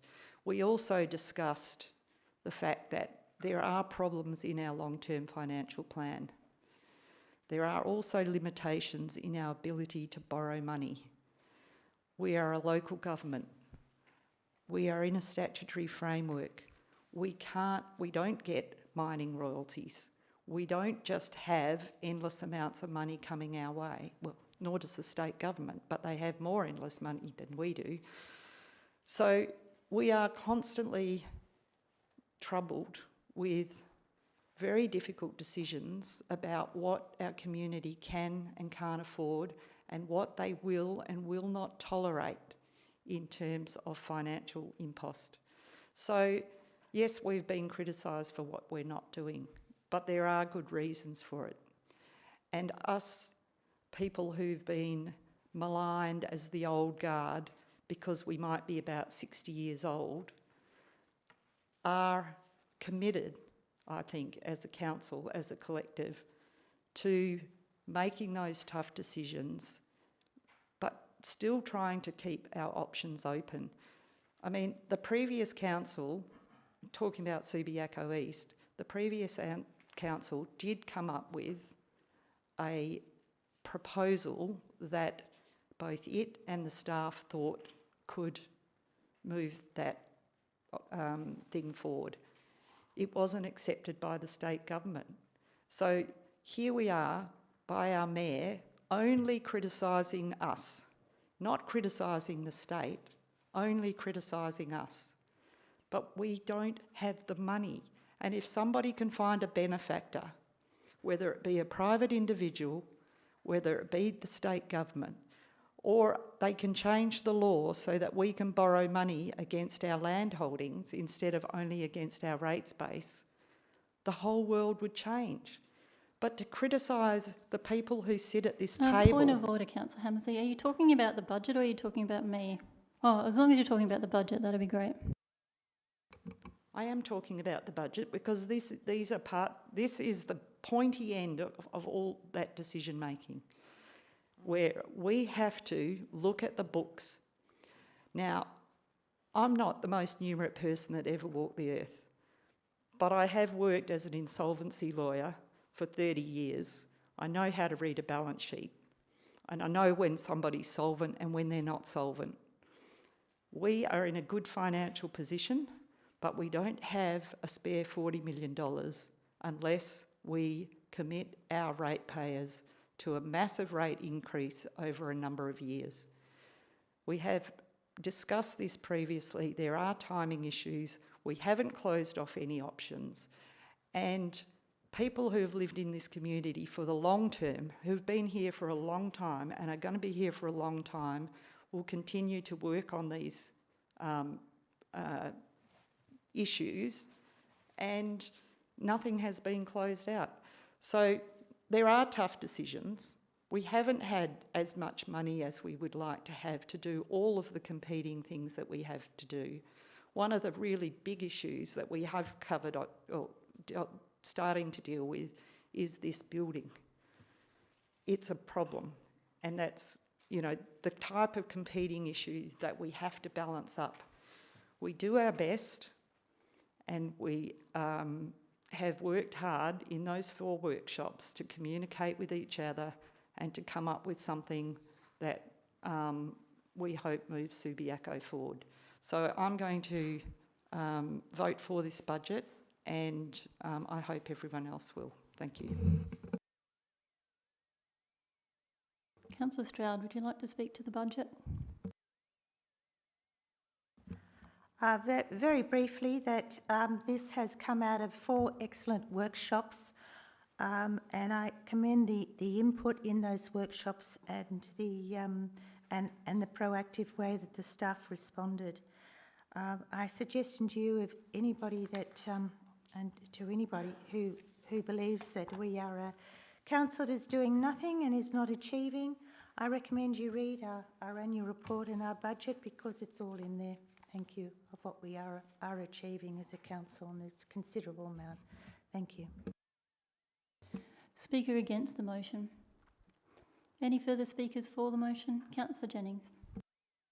Thank you, Mayor. I just would like to ask a question, if that's possible, and through you, and about the allegations about the watermark documents. I don't understand the significance of that, but I would, if staff would like, if the CEO or other, to direct it to another staff member would like to address those allegations, perhaps not, but I would just like to hear from staff, if possible, if they've got anything to say about that. And I also understand if they don't want to engage on that point. Thank you. Yes, through the chair. Yes, look, I was advised by a councillor that they had received a bundle of documents regarding the budget on the 29th of March, and those documents had a watermark along the lines of printed by Councillor Stroud on the 2nd of March. And I'm presuming that most councillors would have received that document watermarked in that way. That was certainly news to me. I took that up with the relevant manager, who confirmed pretty quickly that it was an error in the locked lizard printing system. Somehow those words were watermarked on the document. There had been no communication with Councillor Stroud in relation to the budget or those documents, and it was simply an inadvertent printing error on those documents. Any further speakers on the budget motion? Councillor McMullen. But yeah, I got similarly watermarked documents as well, and it never once crossed my mind that Councillor Stroud had been workshopping the budget without us. Further speakers on the budget? Councillor Hammersley. Thank you for the explanation, CEO. Did the Mayor have that knowledge before she made her declaration tonight? Thank you. CEO, it's coming through me? Yep. Oh, yes. Yeah.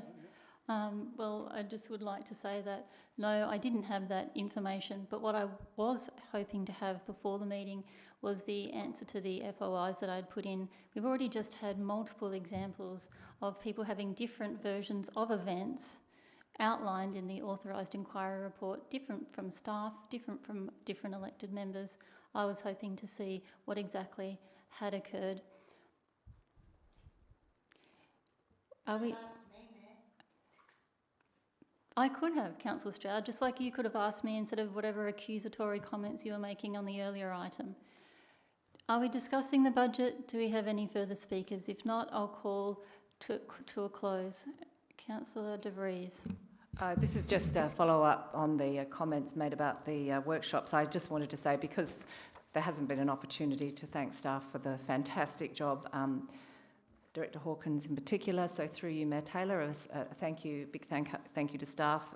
for the detail and the opportunity for us to discuss these in the briefing forums. That's why I'm not going to speak tonight. But thank you very much. That's all. Thank you. Further speakers, Councillor Jennings. Thank you, Mayor. I too just want to thank staff for their usual hard work, slaving away at the budget, and it takes months and months of work, as well as for the good work of councillors in, attending all the workshops and, having input into the process, because it is quite fairly onerous and there's a lot of information to absorb. And I just this is all in the documents, I guess, but one point about that flows from the budget, the rates.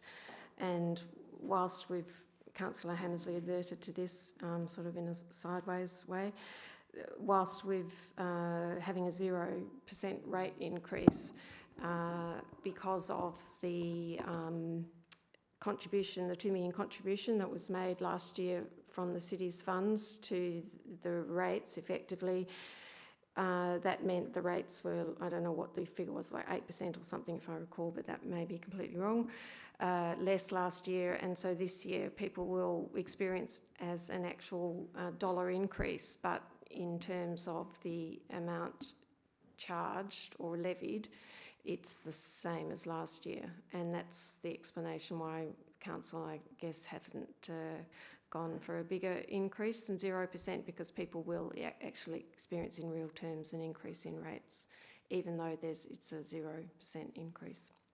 Thank you. Further speakers on the budget. Councillor Hammersley, would you like to close? Thank you. Yes, I will close by just picking up on that.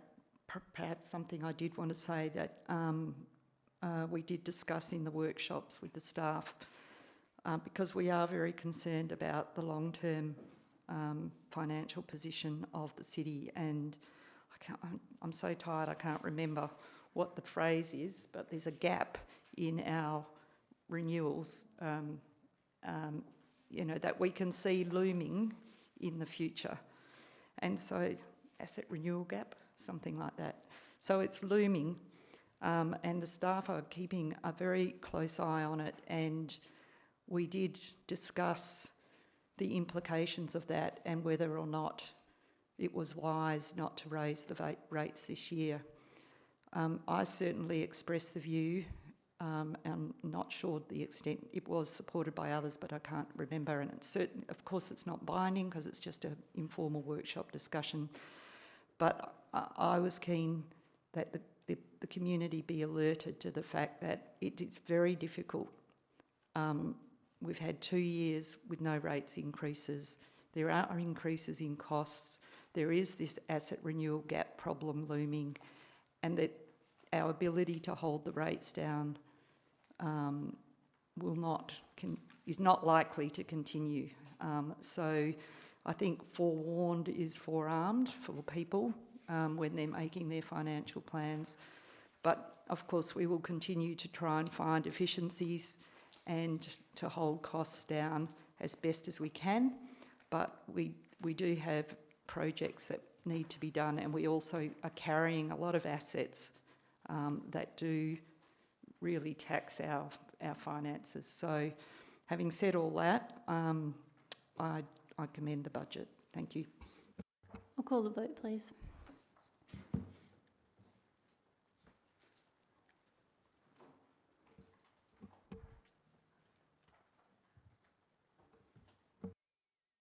The budget is carried 12-0. Oh, sorry, 11-1. My apologies. 11-1.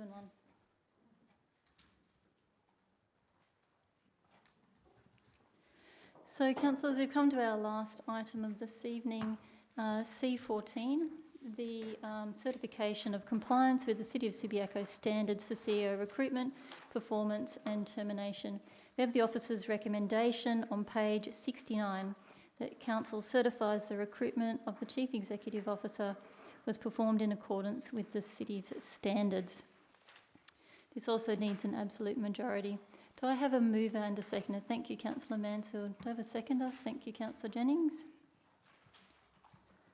Do I have anyone intending to vote against? No, I'll call it carried then. Thank you.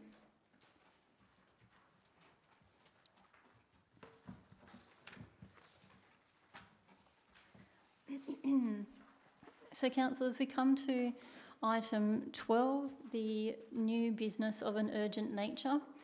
Councillor Stroud, I understand you've got a document or something. Yes, thank you, Mayor. And if this is under Local Law 2.21, that I'm permitted to move an urgent business motion, I have provided a copy to be distributed to all councillors. The actual motion put to you was this afternoon, and also I spoke to all the reasons this evening. Councillor Stroud, just to confirm though, this isn't quite the same one that you emailed me, because I thought that had the words like defer or something like that in it. So I'm just wondering what the changes are from what you emailed this afternoon.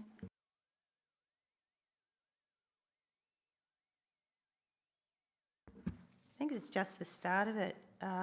It says the council prepares a report for council on parking around King Edward Memorial Hospital and the proposal put in Mayor Taylor's elected members' motion dated the 10th of June, including but not limited to. And I think I started the other one with that council defers consideration of this matter to allow proper consideration. So it's just because what I put to you, I foreshadowed a motion, and in this case it had to change to becoming an urgent business motion. But otherwise the points A through to G or 1 to 7, depending what's in front of you, are exactly the same. So we have the urgent motion brought by Councillor Stroud, and I assume she'll be moving it. Do we have a seconder for Councillor Stroud's motion? Councillor Hammersley?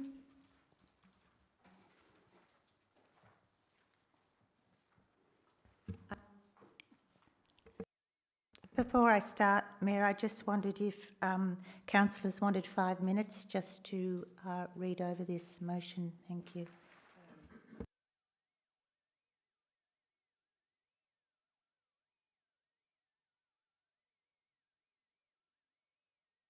Councillor Stroud, perhaps if you talk us through it, because if you're going to speak to the motion for 5 minutes anyway, that might cover the time it takes to read it.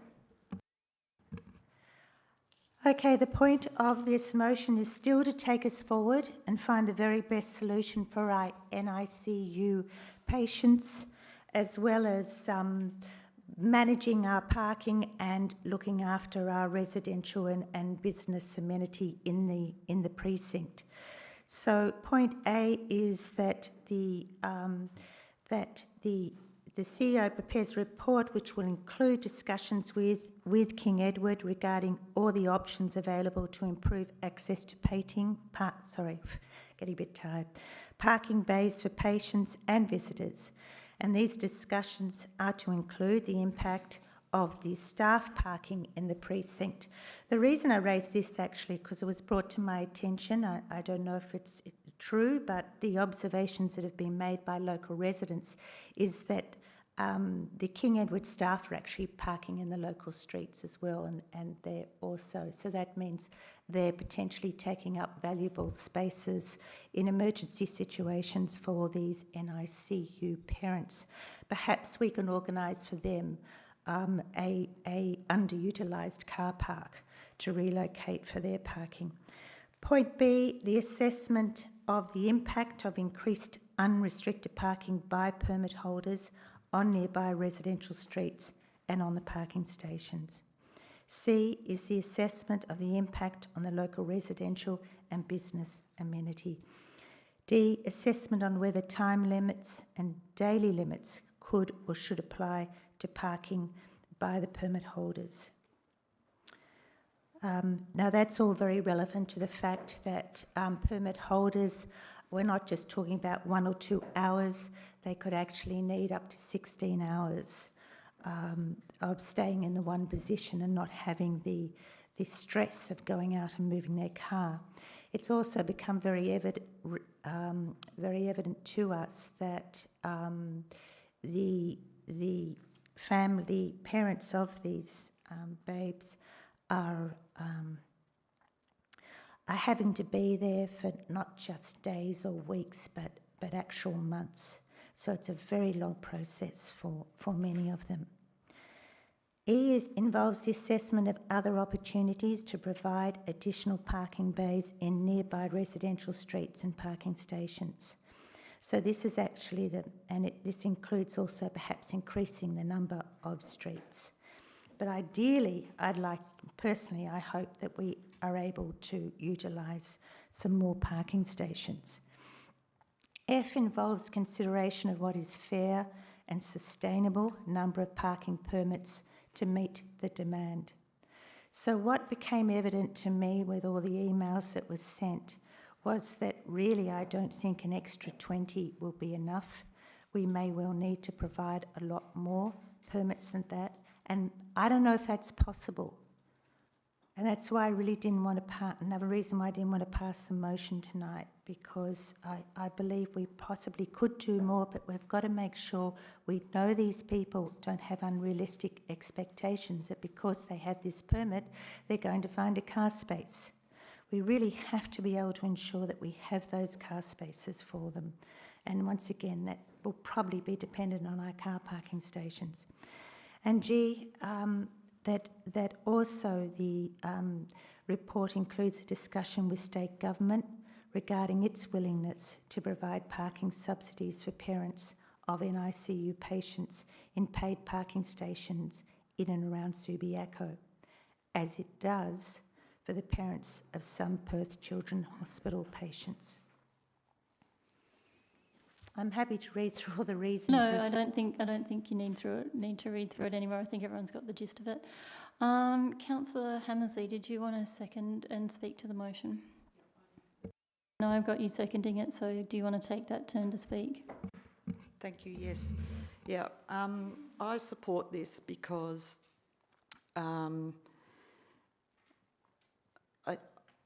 I actually think that the problem is not solved by just giving somebody a parking permit, because it just doesn't guarantee that they're going to get a parking spot.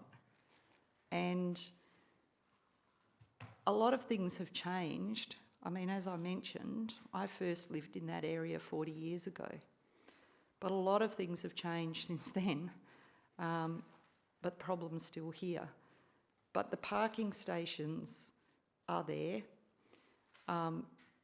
Look, the new hospital is going to be built the Premier has committed to it. They've got the funding. It was a big part of his election platform. He's told us that they're going to start in 2023 with the building. I'm sure they're madly designing it. There's been a few concepts floating around. Let's hope they've learnt their lesson from having a hospital in a place that just can't, deal with the increased population that we have, and that they build another car park. But meantime, these parents have real problems right now that we could perhaps solve, but I just don't know, because I wasn't given an opportunity to find out the facts, and this will bring it all to us. Now, it's a pretty long list of requests, and the staff are going to be busy, and I'm hoping that they can work through the issues and get back to us so that we actually can make an informed decision. So I'll be voting in favour. Thank you. Any further speakers to the urgent director? Councillor McMullen. Just two questions. I'm going to support the motion though. The first question is this a direction for staff to go out and do all the things listed at points A to G? So if we approve this, we're asking for a report, but are we also asking them to go out and have discussions with King Edward and have discussions with the state and to do all those things that are listed? I suppose that's probably a question for Councillor Stroud. And the second question for staff is, how long is it going to take for all this to happen, and can we agree on a reasonable and achievable time frame? Thank you. CEO. Through you, Mayor Taylor.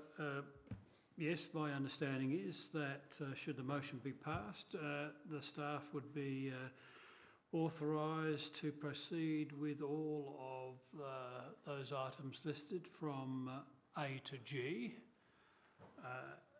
We would work on them as quickly as possible, but I doubt if we would have all of the resources available right at this stage to give it top priority, but what I would probably need to do is look at employing a temporary sort of employee or organisation to help us through this. As for a timeline, probably 2 to 3 months is not unreasonable given the circumstances and the breadth of work, but it's very important work that is required to be done.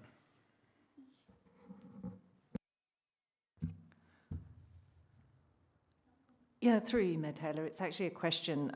Just the question to you is that, is it a common practice for councils to discuss with state governments about matters such as parking subsidies, or is that just is that something that you could do or would do? Through the chair, I would suggest that's the only way that's likely to occur. They're not likely to offer subsidies without being asked.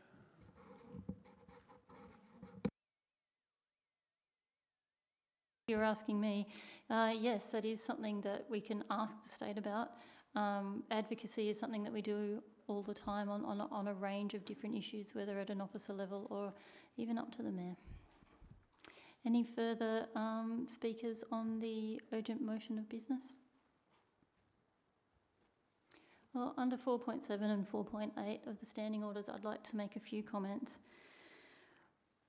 I kind of don't really get this. I mean, 2 to 3 months and we're going to employ a new person, but we thought 20 permits was too much of an ask. That's what is my biggest problem with this. We seem to have, blown it, we've local governmentified it, where we've turned it into a consultant report and managed to delay it 3 months. So I don't think I can vote for this. It sounds like it's got the support of some councillors already who voted down the rather simple suggestion earlier this evening. Feels like this afternoon. And these are everyone's acknowledged apparently that these are real problems right now, but we're not solving it right now. We're working on a plan to think about how we could solve it, and I just kind of feel that that's not really something I can support. So now, is there any other further speakers before I look to Councillor Stroud to close? Councillor Stroud, if you'd like to close, please. Yes, thank you, Mayor. I just want to point out there was some collaborative effort with staff when I was forming a foreshadowed motion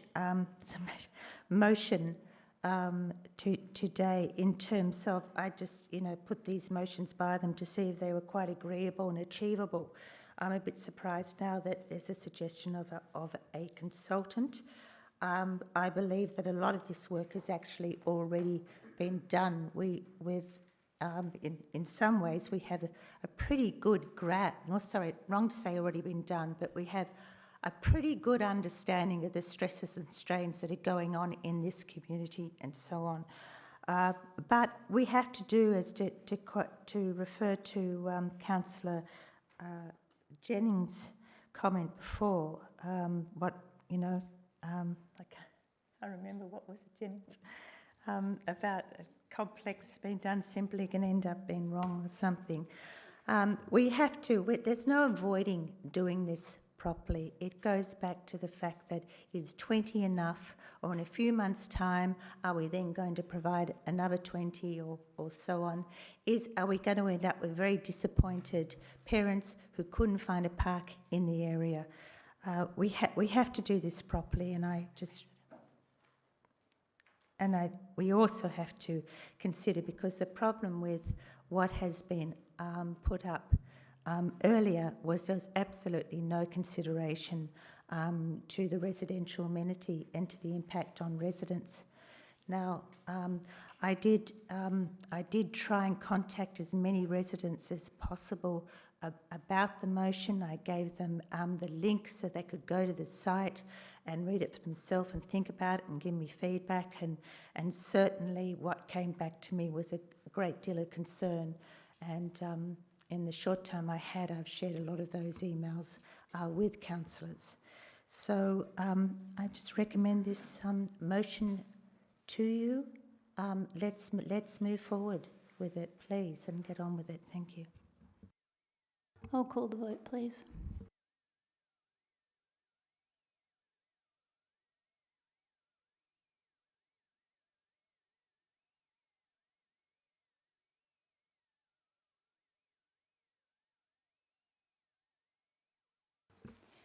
And the motion is carried 9-3. So, councillors, we've now come to the end of our business for our meeting tonight. I declare the City of Subiaco Ordinary Council meeting of June the 22nd closed at 9:52 p.m. I thank everyone for their time and attention.